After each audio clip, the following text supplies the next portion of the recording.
Okay, so one of my online clients asked about this, and one of his goals for 2020 is basically to look at becoming better at making food choices when eating out.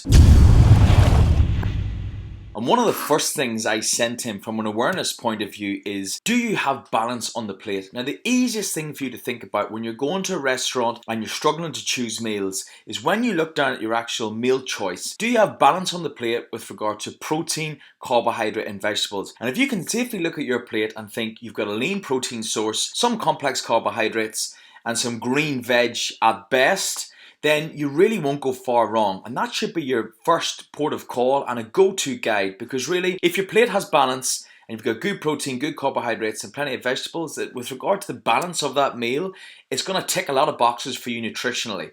But what I've also done is I've pulled a menu out of a local Italian restaurant here, and I'm trying to educate people and give them a little bit of guidance with regard to some red flags which will lead to higher calories and what I would choose if, I was watching what I was eating, but I was eating out at a restaurant. Because a lot of people panic when they get to a restaurant, they don't know what to choose, they don't know some of the things that can be added to meals that will drive up calories. And so their actual meal choice can do them a lot of damage with regard to their calorie tracking for that day if they don't demonstrate awareness. So some of the things to be aware of here, we're at an Italian, and obviously this is pasta. Some of the high calorie meals on this menu page would be the tagliatelle, purely because it has pancetta, which is high in fat, and also the cheese. You then have the chicken. Now most people think, oh, grilled chicken, you can't go far wrong, but actually it's the cream and the pine nuts. Both contain fats. It's not a disaster. You've just got to see what calories you've got left when it comes to that evening meal. But fat at 9 calories a gram, those two fat sources there will drive the calorie content of that meal up.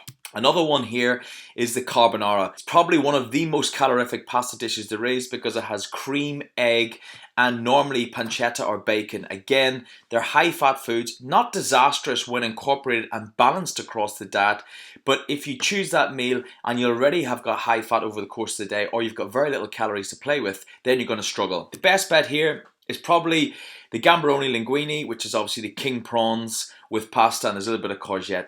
Really can't go far wrong. When it comes to the actual fish, again, I would tend to opt for meat or fish options on a menu because, again, you know you're going to have a solid protein source first and foremost. And then with these dishes, they kind of build the dish around it. That said, there's also some key red flags which you can fall foul of. Some of the high calorie meals here would be obviously this wild Atlantic cod.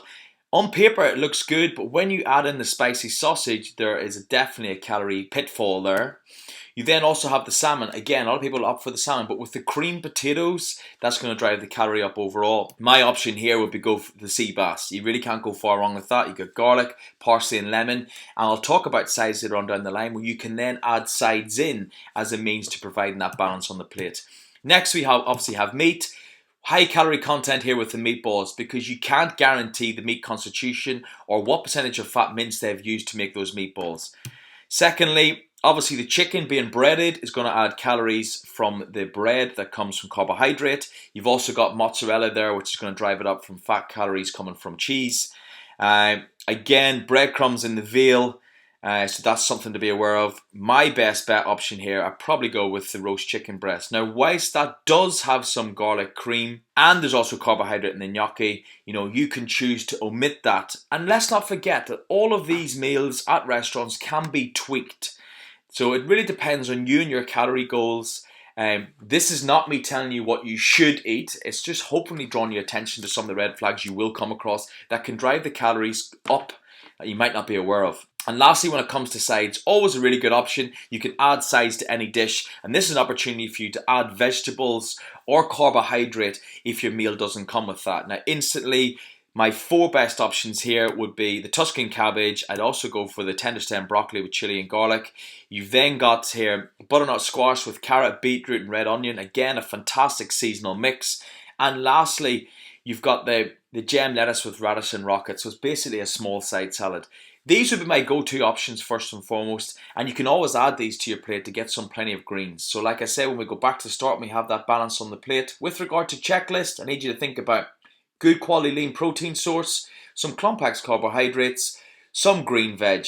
Now really, if you build your plate around that, regardless of what restaurant you go to globally, you won't go far wrong.